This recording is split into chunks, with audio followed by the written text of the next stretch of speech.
আসসালামু আলাইকুম গাইস, কেমন আছো তোমরা সবাই? আশা করি সবাই ভালো আছো। আমিও ভালো আছি তোমাদের সকলের দোয়ায়। তো আমি তোমাদের মাঝে অনেক দিন ধরে ভিডিও শেয়ার করিনি, তো আজকে থেকে আমি আবার রেগুলার ভিডিও দিব। ডেইলি ব্লগ শুরু করতেছি আমি আবার আজকের থেকে। তো গাইস, আমি আজকে বিকালে আমার খালামণিদের বাসায় যাচ্ছিলাম। আমার ছোট খালামণি, আমাদের বাসা থেকে আমার ছোট খালামণিদের বাসা কাছেই, একই গ্রাম, এই পাড়া ওই পাড়া। তো আমাদের বাসার থেকে ছোট খালামণিদের বাসা যেতে সময় লাগে 3 থেকে 4 মিনিট। তো আমি হাঁটতে হাঁটতে যাচ্ছিলাম খালামণিদের বাসায় রাস্তা বেয়ে। রাস্তায় বৃষ্টির জন্য অনেক কাদা হয়েছে, অঝরে বৃষ্টি নামতেছে আজকে সারাদিন ধরে। তো আমার খালামণিদের বাসায় আমি চলে আসছি প্রায়। তো এই যে একটা ছেলে যাচ্ছিল বাজারে, ও আমার খালাতো ভাইকে ডাকতেছে বাজারে যাবে কিনা তাই। এই তো আমার খালামণিদের বাসা। এগুলো হচ্ছে আমার খালামণির হাঁস, রাজহাঁস, অনেক সুন্দর মাশাআল্লাহ, অনেক বড় হয়েছে। আবার এই যে এখানে ছাগল রাখা আছে, ছাগল দুইটাও আমার ছোট খালামণির। এখানে ওই যেদের বাসার দারোয়ান কুকুর শুয়ে আছে। তো আমার খালাতো ভাই মাছ চাষ করতেছে, সেগুলো দেখাচ্ছে যে আপু দেখো আমি কতগুলো মাছ কিনছি, অনেক বড় হয়েছে, মাছে বাচ্চা দিছে 30টার মতো। তো আমি আবার ওকে বললাম, তাই নাকি ভাইয়া, তো আমাকে তুমি দেবে না?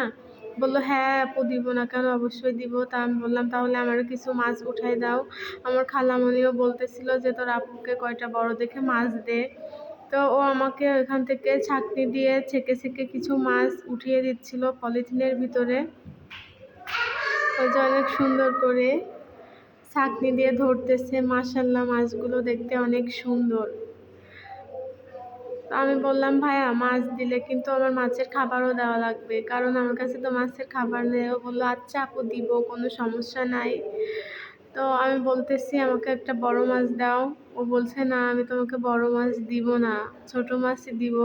তো আমি আবার ওকে মজা করে বলতেছি আমি ছোট মাছ কিন্তু নিব না, আমার বড় মাছই লাগবে। ও বলতেছে না আমি এখন দিব না, আমার মাছের পেটে বাচ্চা আছে, বাচ্চা দিবে তারপর দিব।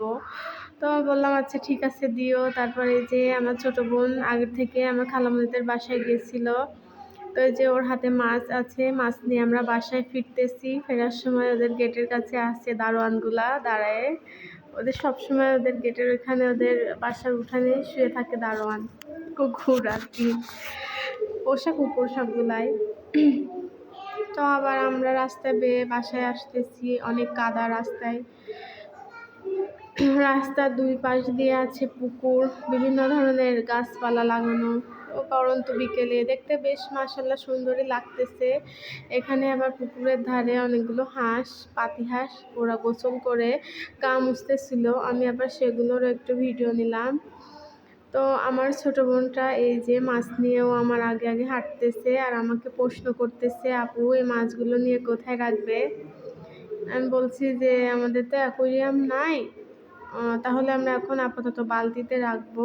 তো বললো না বালতিতে রাখা যাবে না, বালতিতে রাখলে মাছ মারা যাবে। আমি বললাম তাহলে কিসে রাখবা? বলছে কি যে আমি তাহলে মাছের জন্য সুইমিং পুল বানিয়ে দিব। আমি বললাম তাই নাকি, আচ্ছা ঠিক আছে বাসায় চলো। তো আমি বলছিলাম যে আস্তে যাও, পা পিছলে যাবে, রাস্তার দুই সাইডে কাদা, রাস্তা কাটছে, রাস্তা করবে, এর জন্য আরও বৃষ্টিতে কাদা হয়েছে, অনেক পানি বেঁধে গেছে। তো আমাদের একটা কাকা যে আসতেছে, বাজার করতে যাচ্ছে উনি, আজকে আমাদের এখানে হাটবার, তাই আমরা বাড়ি ফিরে আসতেছি। কাকা বললো কোথায় গেছিলি? আমরা বললাম এই যে খালামণিদের ওইখানে গেছিলাম। তো বললো আচ্ছা ঠিক আছে। তো আমরা তাড়াতাড়ি যাওয়ার জন্য ওই যে রাস্তা কাটছে এই জন্য আমবাগানের ভিতর দিয়েই বাসায় যাচ্ছিলাম। ফেরার পথে দেখি আমবাগানে পোলাপান খেলা করতেছে, ফুটবল নিয়ে ফুটবল খেলতেছে। তো আমি ওদেরও একটু ভিডিও নিলাম। ওরা খেলা করে আবার কেউ ডান্স করে, সবাই মিলে আনন্দ করতেছে।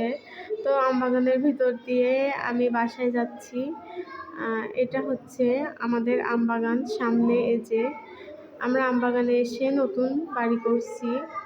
এটা হচ্ছে আমাদের আমবাগান, আর এটা হচ্ছে এই সাইডে আমাদের উঠান বাগান করছি বাড়ির সামনে। এটা হচ্ছে আমাদের বাড়ি। আর এই সাইডে রান্নাঘর।